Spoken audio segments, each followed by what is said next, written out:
আমাকে যদি জিজ্ঞেস করা হয় যে ইংলিশ গ্রামারের জন্য সবচেয়ে গুরুত্বপূর্ণ টপিক কোনটা, তাহলে আমি নির্দ্বিধায় বলবো যে right form of verb. Right form of verb এমনই একটা টপিক যেটা একটা টপিক অনেকগুলা টপিককে সহজ করে দিবে। তো এই টপিকটা তোমরা যদি ভালোভাবে শিখতে পারো তাহলে গ্রামার অনেকটা সহজ হয়ে আসবে। তো আজকে আমরা সেই টপিকটা নিয়েই কথা বলবো। তো ভিডিওটা শুরু করার আগে আমি তোমাদেরকে অনুরোধ জানাচ্ছি, যারা এই ভিডিওটা দেখবা আমার স্টুডেন্টদের মধ্যে, তারা ভিডিও কমেন্ট বক্সে তোমার নাম এবং ক্লাস লিখে যাবা, আর ভিডিওটা শেয়ার করে অন্যদের কাছে ছড়িয়ে দিবা যেন সবাই উপকৃত হতে পারে। তো লেটস স্টার্ট নাও।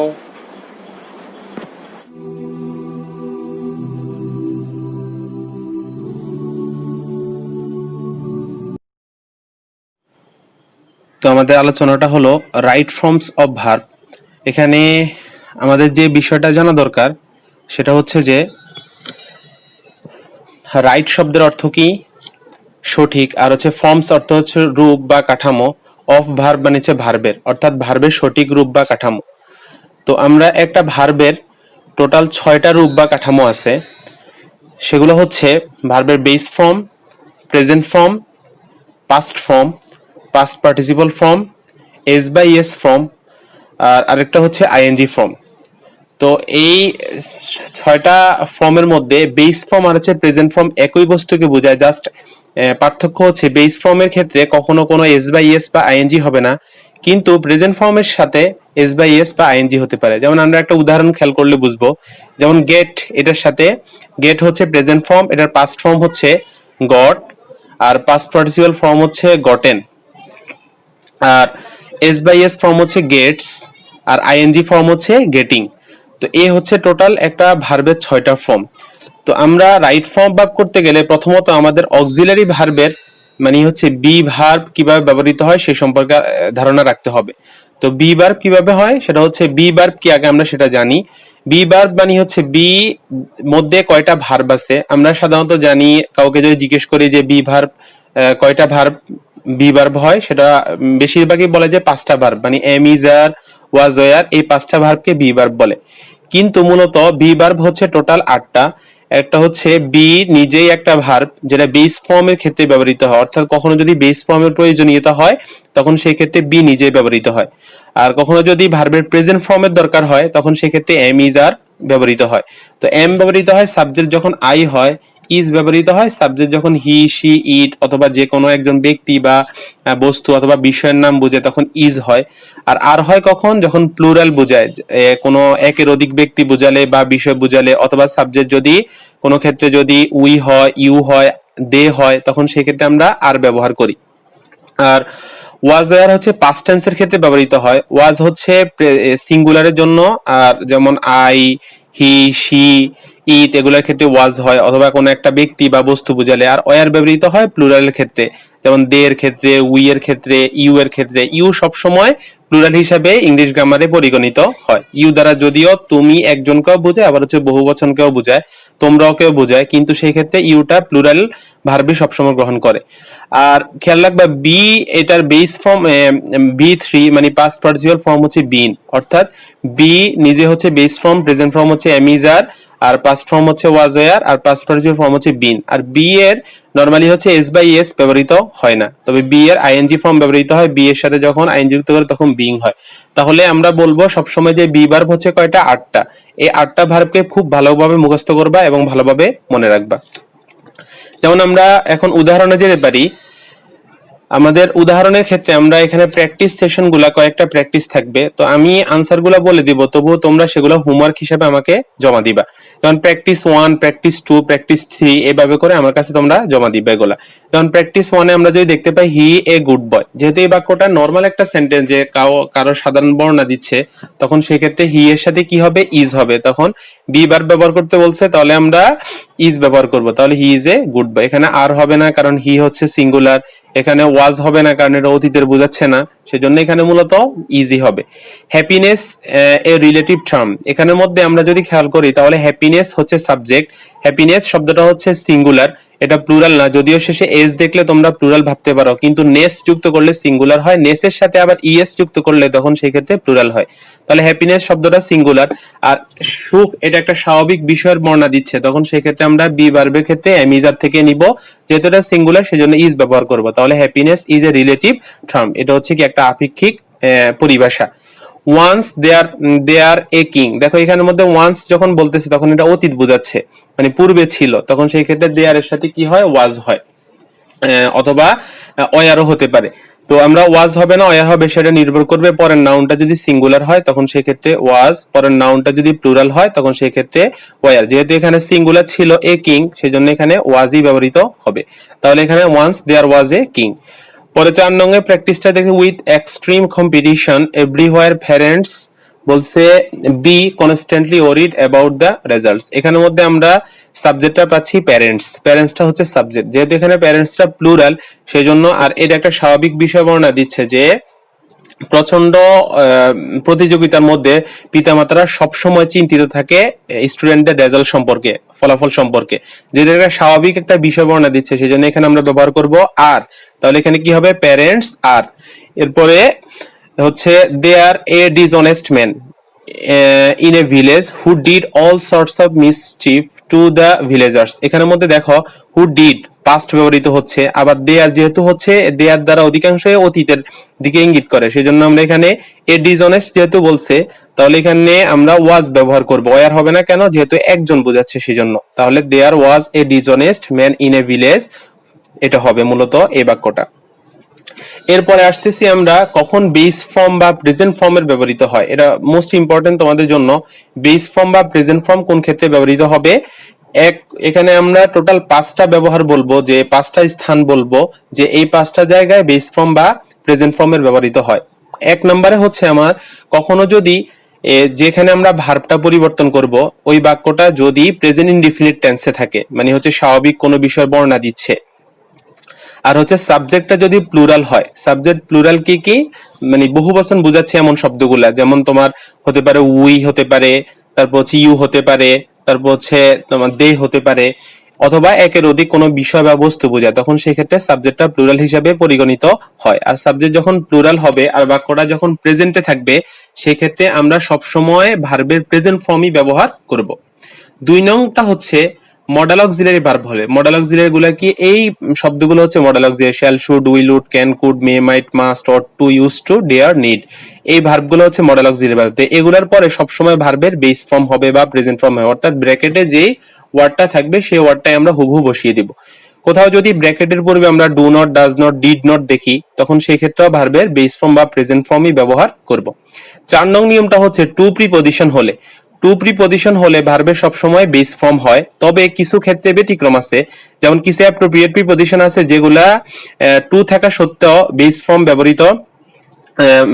ব্যবহৃত না হয়ে আইএনজি যুক্ত হবে, যেমন গেট ইউজ টু, আমরা নিচে দিয়ে যদি একটু খেয়াল করি গেট ইউজ টু, তারপর হচ্ছে be use to, be use to বলতে হচ্ছে am is are was were সাথে যুক্ত থাকবে আর ইউজ টু ব্যবহৃত হবে, তখন ভার্বের সাথে আইএনজি যুক্ত করব। তারপর হচ্ছে be accustom to, addicted to, তারপর হচ্ছে ডেডিকেটেড টু, ডিভোটেড টু, এই ভার্বগুলা যেগুলো আছে নিচে এগুলা তোমরা স্ক্রিনশট দিয়ে রাখো। এই ভার্বগুলার পরে নরমালি হচ্ছে তোমার আইএনজি যুক্ত হবে, সেই ক্ষেত্রে আবার ভার্বের বেস ফর্ম হবে না। তো ব্যতিক্রমগুলো অনেক সময় আসে, সেই ক্ষেত্রে এইগুলা খুব ভালোভাবে মনে রাখবা। এরপর হচ্ছে 5 নং নিয়মটা হচ্ছে এই ওয়ার্ডগুলা থাকলে, অর্থাৎ had better, had rather, would rather, এগুলার পরেও ভার্বের বেস ফর্ম হবে। এবার আমরা চলে যাচ্ছি এই নিয়মগুলার আলোকে প্র্যাকটিসের মধ্যে। এরপরে আমাদের প্র্যাকটিসটা হচ্ছে প্র্যাকটিস 2, যেটার মধ্যে আমরা এখানে বেস ফর্ম বা প্রেজেন্ট ফর্ম কোন ক্ষেত্রে ব্যবহৃত হয় সেই সম্পর্কে কথা বলবো। তো প্রথম এটা হচ্ছে উদাহরণটা হচ্ছে আমাদের he can draw a picture. এখানের মধ্যে আমরা দেখতেছি যে ড্র এর পূর্বে, ড্র শব্দটার পূর্বে কি দেখতেছি, ক্যান পাচ্ছি এখানের মধ্যে। যেহেতু ড্র এর পূর্বে ক্যান আছে তার মানে ক্যান একটা মডেল অক্সিলারি, সেক্ষেত্রে ড্রটা যেমন আছে তেমনটাই রাখবো। এরপর হচ্ছে হি কুড ও মডেল অক্সিলারি, তাহলে ভার্বের পরিবর্তন হবে না। ইউ ডু নট, এখানে যেহেতু ভার্বটার পূর্বে ডু নট আছে তখনও ভার্বের কি পরিবর্তন করবো না, অবে যেমন আছে তেমনটাই থাকবে। হি গোস টু, এখানের মধ্যে টু আছে তাহলেও পরিবর্তন হবে না। ক্যান নট বাট আছে, যদিও ভার্বের পূর্বে বাট, কিন্তু ভার্বটা হচ্ছে একটা কনজাংশনের কারণে ভার্বের কোনো পরিবর্তন হয় না, তাহলে এখানে ক্যানটাই আমরা ধরবো। তো ক্যান অনুযায়ী এখানে ভার্বের বেস ফর্ম হবে সেটাই হবে।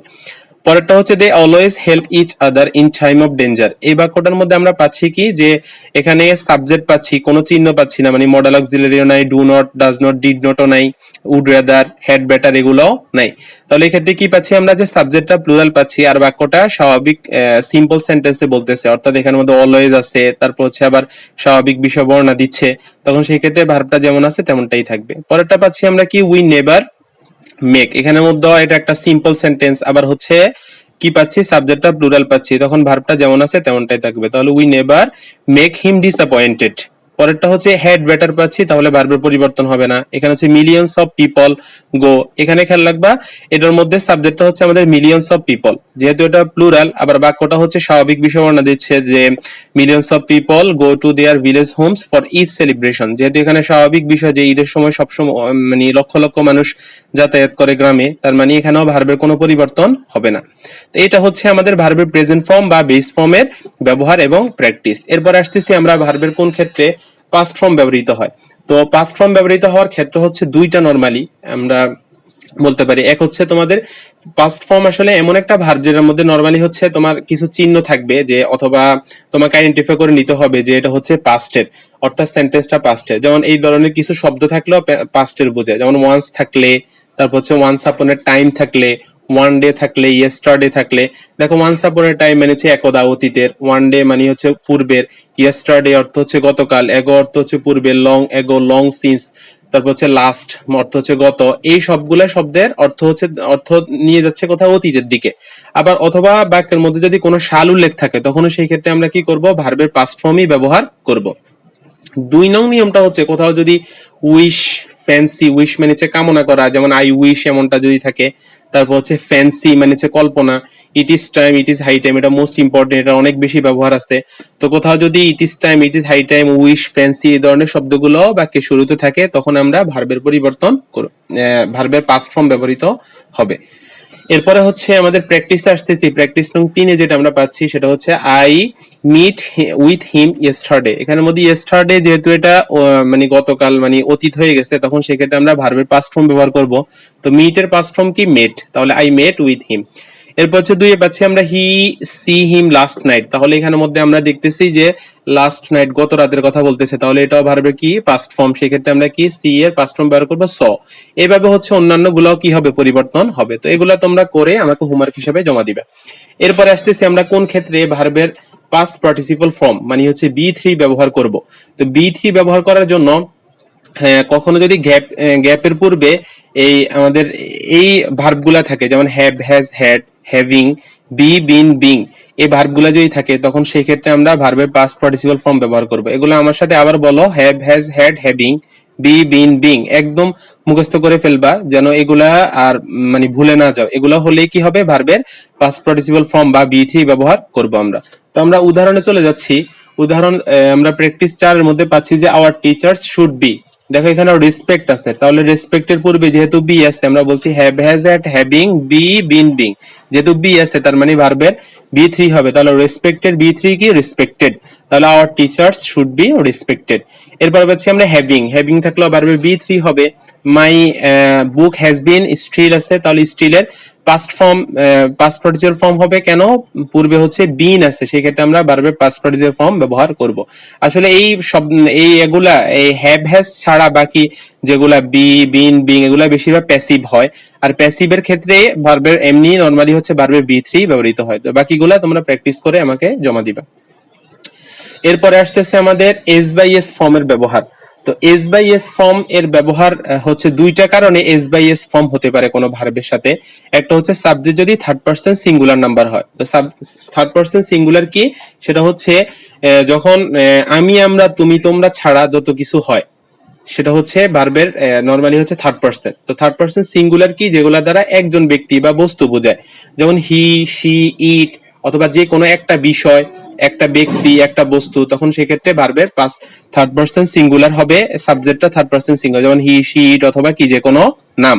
অথবা আর সাথে সাথে যদি বাক্যটা যদি প্রেজেন্ট ইনডিফিনিট টেন্সে থাকে, খেয়াল রাখবা শর্ত কিন্তু দুইটাই থাকতে হবে, একটা থাকলে হবে না। থার্ড পারসন আছে তাই যে এস বাই এস হয়ে যাবে এমনটা না, থার্ড পারসন থাকলে ভার্বের পাস্ট ফর্মও হতে পারে, কিন্তু দ্বিতীয় শর্তটা থাকতে হবে, সেটা হচ্ছে বাক্যটা প্রেজেন্ট ইনডিফিনিট টেন্স, মানে স্বাভাবিক কোনো বিষয়ের বর্ণনা, অতীতের না, বর্তমানে কোনো বিষয় বর্ণনা দিচ্ছে, তখন সেই ক্ষেত্রে আমরা সাবজেক্টটা যদি থার্ড পারসন সিঙ্গুলার হয় ভার্বের শেষে এস বাই এস যুক্ত করব। যেমন আমরা উদাহরণে আসতে পারি, এখানে প্র্যাকটিস 5 এর মধ্যে পাচ্ছি আমরা he always disturb in the class. এই বাক্যটার মধ্যে আমরা কি পাচ্ছি যে হি অলওয়েজ, সে সব সময় কি করে, সাবজেক্টটা হচ্ছে এখানে কি হি, যেহেতু এখানে এটা সব সময় করে প্রায় স্বাভাবিক একটা বিষয়, সেজন্য আমরা কি করব ভার্বের শেষে এস বাই এস যুক্ত, আর ডিস্টার্বের শেষে এস বাই এস যুক্ত করলে কি হবে ডিস্টার্বস। হচ্ছে mister Kamal take his food normally early at morning. এখানে আমরা কি পাচ্ছি সেটা হচ্ছে যে ভার্বের আমরা যেহেতু mister Kamal third person singular আর সে নরমালি এটা প্রায় দিনে করে, সেই জন্য আমরা এটা প্রেজেন্ট ইনডিফিনিট টেন্সে বাক্যটা আছে, তখন সেক্ষেত্রে আমরা কি করব ভার্বের শেষে এস বাই এস যুক্ত, তাহলে টেক এর শেষে এস যুক্ত করলে কি হয় টেক্স হয়। তো এখানে একটা বিষয় মনে রাখা দরকার যে আমরা কোন ক্ষেত্রে ভার্বের এস যুক্ত করব, কোন ক্ষেত্রে ইএস যুক্ত করব, এটা অনেক সময় কনফিউশন হয়ে যায়। তো আমি তোমাদেরকে একটা ছন্দ বা একটা নিয়ম বলে দিব, যেটার ক্ষেত্রে তোমাদের ভার্বের এই এস বাই এস হবে সেটা নিয়ে চিন্তা করতে হবে না। কখনো যদি ভার্বের শেষ অক্ষরে মানে শেষে যদি কখনো সিএইচ ও এক্স এস জেড হয়, তখন সেই ক্ষেত্রে আমরা ইএস যুক্ত করব। আর এ ছাড়া এই অক্ষরগুলা ছাড়া যখন অন্য অক্ষর ব্যবহৃত হবে, তখন সেই ক্ষেত্রে আমরা এস ব্যবহার করব। তাহলে সিএইচ ও এক্স এস জেড হলে ইএস, আর এই অক্ষরগুলা ছাড়া অন্যগুলো হলে কি হবে এস হবে। তো এটা মনে রাখার জন্য একটা সহজ টেকনিক হচ্ছে চক্স জেড মনে রাখবা, চক্স জেড। চক্স জেড মনে রাখলে সিএইচ ও এক্স এস জেড, তাহলে আমরা যে জক সেট বলি না, জক সেটের মতো করে আমরা উচ্চারণ করব চক্স জেড, তখন সেক্ষেত্রে এই অক্ষরগুলো থাকলে কি হবে ইএস হবে। যেমন আমরা গো এর শেষে গোস করি, ডু কে ডাস করি, কেন রিসার্চ কে রিসার্চেস করি, কেন কেন করি এগুলা, সেগুলো হচ্ছে এগুলার শেষে সিএইচ আছে অথবা ও আছে, এক্স আছে, জেড আছে, এই ধরনের অক্ষরগুলো আছে। তাহলে এটা নিয়ে আজকে থেকে আর কনফিউশন যেন না হয়, তোমরা এগুলো নোট করে রাখবা। এরপরে আসতেছি আমরা ভার্বের সাথে কখন আইএনজি হয়। চারটা ক্ষেত্রে ভার্বের সাথে আইএনজি হতে পারে। একটা হচ্ছে যতগুলা প্রিপজিশন আছে সবগুলা প্রিপজিশনের পরে ভার্বের সাথে আইএনজি হবে, তবে এই ক্ষেত্রে টু হচ্ছে ব্যতিক্রম। টু থাকলে সেক্ষেত্রে আমরা একটু আগে বলছি যে টু থাকলে ভার্বের বেস ফর্ম হয়, কিন্তু টু ছাড়া যতগুলো প্রিপজিশন আছে, তাহলে প্রিপজিশন গুলো কি কি সেটা আমরা একটু জানি। এই ওয়ার্ড গুলো হচ্ছে প্রিপজিশন, তোমরা এটা স্ক্রিনশট নিয়ে রাখো, এই প্রিপজিশন গুলার অর্থ সহকারে এখানে আছে। তো এই প্রিপজিশন গুলা যখনই আমরা দেখবো যে গ্যাপের পূর্বে প্রিপজিশন গুলা আছে, তখন সেই ক্ষেত্রে আমরা কি করব ভার্বটার সাথে আইএনজি যুক্ত করব। তো এই প্রিপজিশন গুলার স্ক্রিনশট নিয়ে রাখো তোমরা। তো প্রথম কারণ হচ্ছে এটা। দ্বিতীয় কারণ হচ্ছে যখন সিম্পল সেন্টেন্সের মধ্যে মানে একই বাক্যের মধ্যে দুইটা ভার্ব হয়, তখন সেই ক্ষেত্রে আমরা কি করব ভার্ব দ্বিতীয় ভার্ব যেটা আছে সেটার সাথে আইএনজি যুক্ত করব। নরমালি মানে সিম্পল সেন্টেন্সের মধ্যে একটাই ভার্ব থাকে, যদি দুইটা যদি থেকে থাকে তাহলে সেই ক্ষেত্রে হয়তো টু যুক্ত হয় অথবা আইএনজি হয়, তবে অধিকাংশ ক্ষেত্রে আইএনজি হবে, তোমরা এটা মনে রেখে করবা। এরপরে হচ্ছে তৃতীয় নিয়মটা হচ্ছে সাবজেক্টের জায়গা খেয়াল রাখবা। প্রত্যেকটা পার্টস অফ স্পিচের স্থান আছে, এক একটা স্থান আছে যে কোন জায়গায় ওরা বসলে সুইটেবল বা কমফোর্ট ফিল করে। তো বাক্যের মধ্যে নরমালি হচ্ছে বাক্যের শুরুটা হচ্ছে সাবজেক্টের জন্য, তো বাক্যের শুরুতেই যখন কোনো ভার্ব হবে তখন বুঝবা ওই ভার্বটাকে তোমার জিরান বা পার্টিসিপল বানানোর জন্য আইএনজি যুক্ত করতে হবে। তাহলে এই ক্ষেত্রে সাবজেক্টের জায়গায় কোনো ভার্ব হলে ভার্বটার সাথে আমরা কি যুক্ত করব আইএনজি যুক্ত করব। এরপরে হচ্ছে কিছু এক্সেপশনাল ওয়ার্ড আছে যেগুলোর সাথেও ভার্বের সাথে আইএনজি হয়, এগুলো খুব ভালো করে মনে রাখবা। এগুলো বিভিন্ন জব এবং বিভিন্ন মানে কম্পিটিশনের ক্ষেত্রে, কম্পিটিশনাল এক্সামের ক্ষেত্রে এগুলো ব্যবহৃত, কম্পিটিটিভ এক্সামে এগুলো ব্যবহৃত হয়, এগুলো আসে প্রায়। উইথ এ ভিউ টু এটার পরে ভার্বের সাথে আইএনজি হয়। Look forward to, would you mind, তারপর হচ্ছে ক্যান নট হেল্প, যেটা আমরা ওই যে অ্যাফার্মেটিভ নেগেটিভে শিখছিলাম যে মাস্ট থাকলে ক্যান নট বাট অথবা ক্যান নট হেল্প হয়, তবে ক্যান নট হেল্প হলে কি হয় ভার্বের সাথে আইএনজি যুক্ত, অথবা কুড নট হেল্পও হতে পারে। তাহলে এগুলো খুব ভালো করে মনে রাখবা। With a view to, look forward to, would you mind, can not help, could not help, এগুলোর সাথেও কি হবে ভার্বের আইএনজি যুক্ত হবে। তো আমরা এরপরে চলে যাচ্ছি প্র্যাকটিসে। এখানে আমাদের প্র্যাকটিস হচ্ছে 6 নং প্র্যাকটিস যেটা আছে সেটা হচ্ছে আই নেভার থট অফ। যেহেতু এখানের মধ্যে ভার্বটার পূর্বে অফ আছে, অফ একটা প্রিপজিশন, তাহলে সেক্ষেত্রে আমরা কি করব ভার্বটার সাথে আইএনজি যুক্ত করব। তাহলে গো এর সাথে আইএনজি যুক্ত করলে কি হয় গোয়িং। পরেরটা আছে কি বাই, বাইও একটা প্রিপজিশন, তাহলে টক এর সাথে আইএনজি হবে, তাহলে টকিং হবে। হি ইজ অ্যাডিক্টেড টু, এখানের মধ্যে এটা একটা ব্যতিক্রম নিয়ম, সেটা হচ্ছে অ্যাডিক্টেড টু, ওই যে আমরা বলছি টু থাকলেও কি হয় ভার্বের সাথে আইএনজি হয়, কখন addicted to, committed to, confess to, এই ধরনের ভার্বগুলো থাকলে তাহলে কি হবে, আইএনজি হবে। যেমন স্মোক, এটার সাথে এখন কি হয়ে যাবে, আইএনজি যুক্ত হয়ে যাবে। তারপর হচ্ছে হি, দা কোম্পানি ওয়ান্টস, কোম্পানি চাচ্ছে, তাহলে কি চায়, এখানে পরে দেখো ওয়ান্টস একটা ভার্ব, আবার হচ্ছে পরে আরেকটা ভার্ব আসতেছে, তাহলে এটা একটা সিম্পল সেন্টেন্স, কিন্তু এখানের মধ্যে সিম্পল সেন্টেন্স আছে আর দুইটা ভার্ব আছে, সেক্ষেত্রে আমরা দ্বিতীয় ভার্বটার সাথে আইএনজি যুক্ত করবো, তাহলে মেকের সাথে আইএনজি যুক্ত করলে কি হয়ে যায়, মেকিং হয়ে যায়। এরপরে দেখতেছি আমরা, a man without a friend is like a man live in wilderness. এখানে দেখো ইজ হচ্ছে একটা ভার্ব, এখানে লাইকটা হচ্ছে একটা প্রিপজিশন, লাইক অর্থে এখানে মতে, মত অর্থে দিবে। আর এখানে যেহেতু একটা ভার্ব হয়ে গেছে, তাহলে লিভটা হচ্ছে দ্বিতীয় ভার্ব, এই জন্য আমরা কি করব, লিভের সাথে আইন যুক্ত করবো, লিভিং ইন উইল্ডারনেস, এটা হবে। পরেরটা হচ্ছে, a person with a crown live in a place, live in a palace may not be happy. তাহলে এই বাক্যটার মধ্যে আমরা, এটা একটা সিম্পল সেন্টেন্স, দেখো এখানে কোনো হু, হুইচ, দ্যাট, তারপর হচ্ছে এন্ড অর বাট, এগুলো কিছুই নেই, তাহলে এটা সিম্পল সেন্টেন্স। এখানের মধ্যে আমরা ভার্ব পাচ্ছি কোনটা, সেটা হচ্ছে মে নট হ্যাপি। এখানে মে নট হ্যাপি, এই যে মে বি, বি এটা হচ্ছে মূলত ভার্ব, তার মানে এই ভার্বের আগ পর্যন্ত এই জায়গাটা কার জন্য, সাবজেক্টের জন্য, যেহেতু এটা সাবজেক্টের জন্য, তাহলে সাবজেক্টের জায়গায় ভার্ব আসছে, তাহলে সেক্ষেত্রে আমরা কি করব, ভার্বটাকে আইএনজি যুক্ত করে দিব, তাহলে লিভ এর সাথে আইএনজি যুক্ত হলে কি হয়ে যাবে, লিভিং হয়ে যাবে। তাহলে এই person with a crown living in a palace. এরপরে দেখো, swim is a good for health, যেহেতু এখানে ভার্বটার পূর্বে সাবজেক্ট, তাহলে সাবজেক্টের জায়গায় ভার্ব আসছে, সেক্ষেত্রে আমরা কি করবো, এটা আইন যুক্ত, তাহলে সুইমিং হয়ে যাবে। তবে সুইমের সাথে এম যুক্ত আছে না শেষে, সাথে আরেকটা এম যুক্ত হবে, মানে ডাবল এম হবে এখানে, তাহলে swimming is a good for health. তো এই প্র্যাকটিস গুলো তোমরা নিজেরা আবার করে আমাকে জমা দিবা। এরপরে আসতেছি আমরা অ্যাক্টিভ প্যাসিভের ব্যবহার, এটা মোস্ট ইম্পর্টেন্ট ফর ইউ। এখানের মধ্যে অ্যাক্টিভ প্যাসিভ সবচেয়ে বেশি ব্যবহৃত হয় রাইট ফর্ম ভার্বের ক্ষেত্রে, আর এটা অনেক সময় আমরা আইডেন্টিফাই করতে ব্যর্থ হই যে বাক্যটা কি অ্যাক্টিভ না প্যাসিভ। তো এটার জন্য একটু অর্থ জানতে হয়, এটা মনে রাখবা। সেখানে অর্থটা কেন জানতে হয়, কারণ হচ্ছে সাবজেক্ট কি কাজ করতে সক্ষম নাকি সক্ষম না। সাবজেক্ট যদি কাজ করতে সক্ষম হয়, তাহলে সেক্ষেত্রে বুঝবো আমরা বাক্যটা অ্যাক্টিভ, আর যদি সাবজেক্ট কাজ করতে সক্ষম না হয়, তখন বুঝবো সেক্ষেত্রে প্যাসিভ। আর যখনই দেখবো যে সাবজেক্ট কাজ করতে সক্ষম না, প্যাসিভ, তখন সেই ক্ষেত্রে অবশ্যই প্যাসিভের গঠন অনুযায়ী ভার্ব বসাতে হবে। প্যাসিভের গঠন কি, সাবজেক্ট তো ওরা দিয়েই দিবে, আমাকে জাস্ট ভার্বটা দিবে ওরা, তখন সেই ক্ষেত্রে একটা অক্সিলারি ব্যবহৃত হবে আর ভার্বের বি3 হবে। তো অ্যাক্টিভ প্যাসিভের মূল আলোচনাটা আমরা পূর্বে করছিলাম, যেটা দেখতে হলে তোমরা উপরের আই বাটনে ক্লিক করো, অথবা আমাদের চ্যানেলে গিয়ে তোমরা দেখতে পারো অ্যাক্টিভ প্যাসিভের ব্যবহারটা। তো অ্যাক্টিভ প্যাসিভ ব্যবহার করতে হলে কোন অক্সিলারি কোন ক্ষেত্রে হয়, সেটা তোমরা এখানে গিয়ে খুব ভালো করে বুঝতে পারবা। আর এখানে মোস্ট ইম্পর্টেন্ট তোমাদের জন্য যেটা জানা দরকার, সেটা হচ্ছে যে কখনো যদি am is are was were থাকে, মানে গ্যাপের পূর্বে, তখন সেই ক্ষেত্রে যদি দেখো যে সাবজেক্টটা কাজ করতে সক্ষম, তখন সেই ক্ষেত্রে আমরা অ্যাক্টিভ ভয়েসে ভার্বের সাথে আইএনজি যুক্ত করব। কিন্তু যখন দেখবো যে সাবজেক্ট কাজ করতে সক্ষম না, যে ভার্বটা কথা বলতেছে সেই ভার্বটা করতে সক্ষম না সাবজেক্ট, তখন সেই ক্ষেত্রে আমরা প্যাসিভ ভয়েস ব্যবহার করব। আর প্যাসিভে সবসময় ভার্বে বি3 হয়। তো আমরা কয়েকটা উদাহরণ দেখতে পারি, যেমন এখানের মধ্যে most of the people are suffer from disease. এখানের মধ্যে দেখো মোস্ট অফ দ্য পিপল, এটা হচ্ছে সাবজেক্ট, আর আছে, তার মানে এম ইজ আর আছে। এবার দেখবো কি যে সাবজেক্ট কি কাজ করতে সক্ষম কিনা, তাহলে এখানে পিপল, এখানে ভার্বটা হচ্ছে কি সাফার, অর্থ হচ্ছে ভোগ করা, তার মানে ওরা এই ভোগের কাজটা ওরা করতে সক্ষম। যেহেতু সক্ষম, ভোগান্তির শিকার হওয়া সক্ষম, সেই জন্য আমরা সাবজেক্ট কাজ করতে সক্ষম হলে এম ইজ আর এর পরে ভার্বের সাথে আইএনজি হয়, তাহলে এখানে সাফারের সাথে কি যুক্ত করব, আমরা আইএনজি যুক্ত করব, তাহলে are suffering from the disease. এরপর আমরা দেখতেছি united effort, united effort required to put an end to violence against women. এই বাক্যটার মধ্যে আমরা কি পাচ্ছি, যে সাবজেক্ট পাচ্ছি কি ইউনাইটেড এফোর্ট। এবার আমরা দেখতেছি এখানে কি সাবজেক্টটা কাজ করতে সক্ষম কিনা, তাহলে ইউনাইটেড এফোর্ট মানে হচ্ছে সম্মিলিত প্রচেষ্টা, আর রিকোয়ার অর্থ হচ্ছে প্রয়োজন। সম্মিলিত প্রচেষ্টা নিজে নিজে কোনো কিছু প্রয়োজনীয়তা ফিল করতে পারে না, যেহেতু এটা একটা বস্তু বা বিষয়ের কথা বলতেছে, তার মানে এটা কাজ করতে সক্ষম না। যেহেতু সক্ষম না, সেক্ষেত্রে আমরা প্যাসিভ ব্যবহার করবো। যেহেতু ইউনাইটেড এফোর্ট এটা সিঙ্গুলার, সেজন্য ইজ হবে, আর রিকোয়ার ভার্বের বি3 হবে, কারণ প্যাসিভ ভয়েসে ভার্বের কি হয়, বি3 হয়, তাহলে ইজ রিকোয়ার্ড হবে এখানে। এরপর হচ্ছে one day he was cross the river by a boat, তার মানে এখানে সাবজেক্ট হচ্ছে কি হি, এখন সে কি ক্রস অতিক্রম করার কাজটা করতে পারবে, পারবে। যেহেতু অতিক্রম করতে পারবে কোন একটা ব্যক্তি, সেক্ষেত্রে আমরা বুঝতেছি সাবজেক্ট কাজ করতে সক্ষম, সেই জন্য ভার্বের সাথে আইন যুক্ত, তাহলে ক্রস কি হয়ে যাবে, ক্রসিং।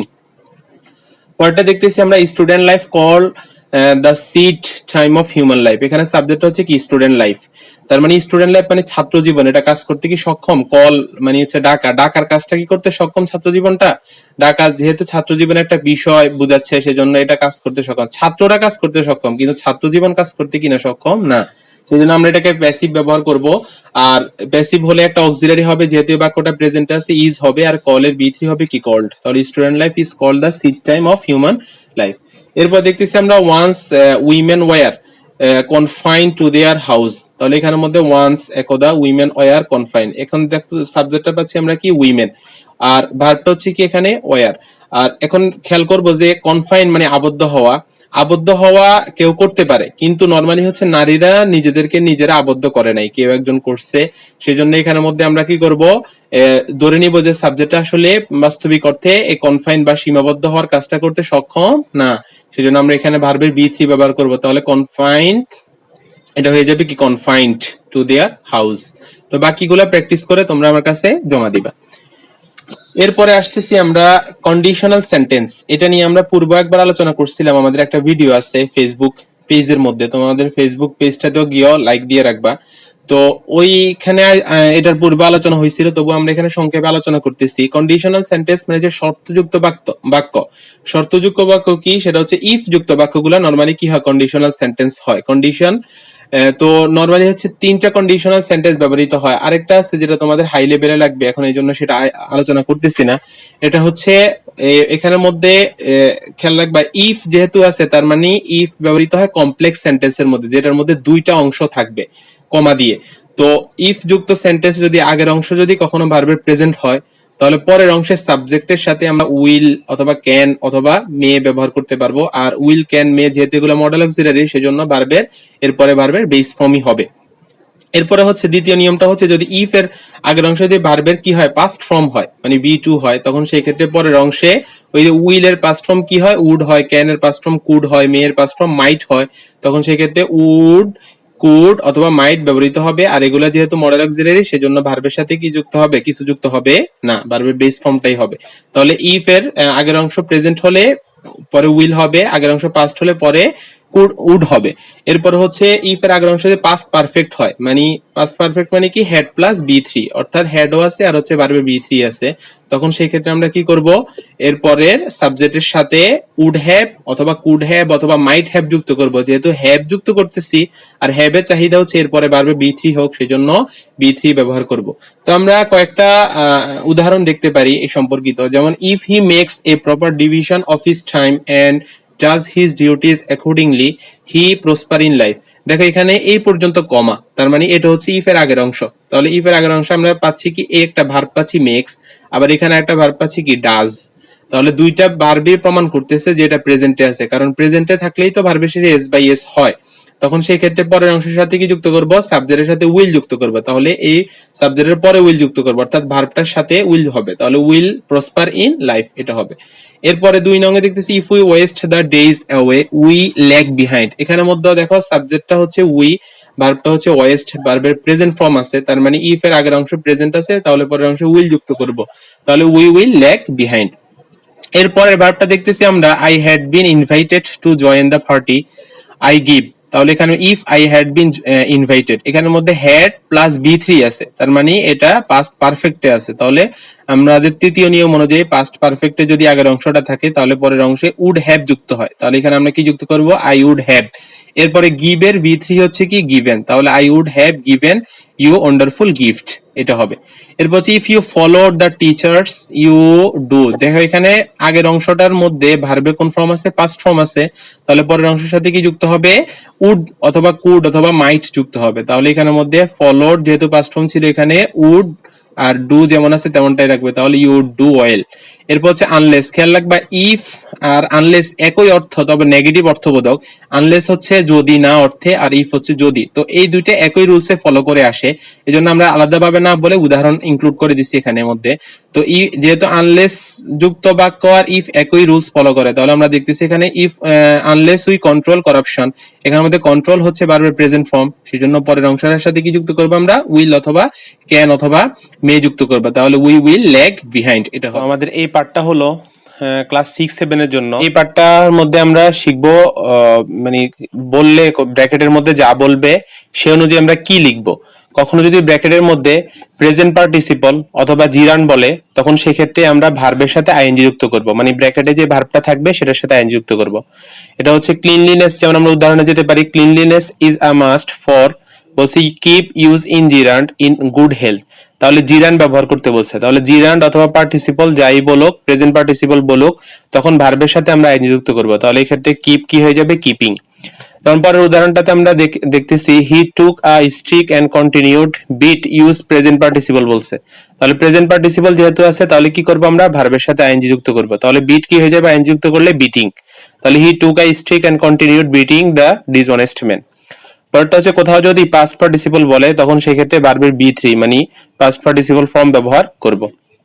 যেমন এখানের মধ্যে আছে Eid is our most celebrated festival, celebrate আছে তাহলে সেলিব্রেটেড বি3 হচ্ছে কি? সেলিব্রেটেড, এটা হবে। পরেরটা হচ্ছে ইনফিনিটিভ টু, অর্থাৎ কখনো যদি ইনফিনিটিভ টু থাকে ব্র্যাকেটের মধ্যে তাহলে সেই ক্ষেত্রে আমরা কি করব? যে টু যদি থাকে তখন সেক্ষেত্রে আমরা ভার্বটার পূর্বে টু যুক্ত করব। যেমন এখানে আছে parents shuttle to mazars and temples pray use infinitive, তাহলে ইনফিনিটিভ ব্যবহার করতে বলছে। তাহলে প্রে এর আগে আমরা কি করব? সেটা হচ্ছে টু প্রে ব্যবহার করব ফর দ্য এক্সামিনার্স। বলছে ইট ইজ ভেরি ইউজফুল, তাহলে এই ক্ষেত্রে বলছে রিড ইউজ ইনফিনিটিভ, তাহলে ইনফিনিটিভ টু, তার মানে হচ্ছে এই রিডটার পূর্বে আমরা টু যুক্ত করব। তাহলে it is very useful to read good books. পরেরটা হচ্ছে এক্সপ্রেসিং হ্যাবিট বললে কোথাও সেই ক্ষেত্রে আমরা ইউজ টু ব্যবহার করব। আর ইউজ টু একটা মডেল অক্সিলারি, সেজন্য মডেল অক্সিলারির পরে ভার্বের বেস ফর্ম বা প্রেজেন্ট ফর্ম বসে, সেজন্য আমরা এখানে প্রেজেন্ট ফর্ম ব্যবহার করব। যেমন হি ইউজ গেট বলছে এক্সপ্রেসিং হ্যাবিট, তো এখানে বলছে গেট ব্যবহার করতে এক্সপ্রেসিং হ্যাবিট বুঝিয়ে, তার মানে আমরা he use to get up late at morning, তাহলে এক্ষেত্রে হি ইউজ টু গেট যেমন আছে তেমনটাই থাকবে, আপ লেট এট মর্নিং এটা ব্যবহৃত হবে। On the other hand A lazy man বলছে কাম এক্সপ্রেসিং হ্যাবিট, তাহলে আমরা এখানে কি লিখবো? ইউজ টু কাম, তাহলে এখানে use to come to his work place late. পরে হচ্ছে কোথাও যদি নেগেটিভ বলে, নেগেটিভ বললে খেয়াল রাখবা নেগেটিভ মানে নট দিয়ে নেগেটিভ গঠিত হয়, আর নেগেটিভ নট গঠনের জন্য অবশ্যই সাথে একটা অক্সিলারি ভার্ব লাগে। কোন বাক্যের মধ্যে যদি অক্সিলারি থাকে তখন সেই ক্ষেত্রে অক্সিলারি নিব, অক্সিলারির সাথে নট যুক্ত করব শুধু, আর অক্সিলারি যদি না থাকে তখন সেই ক্ষেত্রে আমরা do not, does not, did not থেকে নিব। তো ডু নট হবে, ডাজ নট হবে যখন ভার্বের শেষে এস বাই এস থাকবে, মানে সাবজেক্টটা যদি থার্ড পারসন সিঙ্গুলার হয়, যেমন হি, শি, ইট অথবা যে কোনো একজন ব্যক্তির নাম। আর পাস্ট টেন্সে বুঝালে ডিড নট হবে, আর যদি সাবজেক্টটা যদি প্লুরাল হয় এবং বাক্যটা প্রেজেন্টে হয় তখন সেক্ষেত্রে ডু নট হবে। তাহলে যেমন আমরা উদাহরণে যেতে পারি, এখানে হি সিট ইন দ্য নেগেটিভ বলছে, তাহলে হি ডাজ নট সিট, কারণ এখানে হিটা হচ্ছে থার্ড পারসন, সেজন্য আমরা এখানে ডাজ নট ব্যবহার করব। তাহলে he does not sit motionless before his class. পরটা হচ্ছে গুড বুকস বলছে ডু ইন দ্য নেগেটিভ, তাহলে ডুটা ব্যবহার করতে বলছে। ডু একটা ভার্ব, মেইন ভার্ব হতে পারে, আবার যেহেতু এটা মেইন ভার্ব তার মানে এখানে অক্সিলারি ভার্ব নাই, তাহলে গুড বুকস হচ্ছে সাবজেক্ট, যেহেতু গুড বুকস প্লুরাল সেজন্য আমরা এখানে ডু নট ব্যবহার করব। তাহলে এখানে good books do not do any harm to men. পরটা হচ্ছে ফিউচার বললে তখন সেই ক্ষেত্রে আমরা উইল ব্যবহার করব, আর যদি ফিউচার ইন দ্য পাস্ট বলে তখন সেই ক্ষেত্রে উড ব্যবহার করব। যেমন আলিম হেল্প বলছে use future past the man, তাহলে এখানের মধ্যে লিখবো কি Alim use to help the man, না sorry Alim would help the man, এটা হবে। পরটা হচ্ছে কোথাও যদি প্যাসিভ বলে তখন সেক্ষেত্রে প্যাসিভ ভয়েস ব্যবহার করব, যেটা আমরা পূর্বে আলোচনা করছিলাম। যেমন এখানের মধ্যে ওয়াকিং শুড বি, যেহেতু বি আছে প্যাসিভ ভয়েস আমরা জানি ভার্বের বি3 হয়, তখন ফর্মের বি3 হবে কি formed as a habit by people of all classes. আমাদের রাইট ফর্ম ভার্বে এগুলাই হচ্ছে মেইন রুলস, এগুলা তোমরা বারবার ভিডিওটা দেখবা, কয়েকবার দেখলে এগুলো মনে থাকবে। খেয়াল রাখবা গ্রামারের মধ্যে মোস্ট ইম্পর্টেন্ট এই টপিকটা, আর এটা যদি তোমরা ভালো করতে পারো ইনশাআল্লাহ ভালো করবে সামনের দিক দিয়ে। তো আজকে এই পর্যন্তই, আল্লাহ হাফেজ।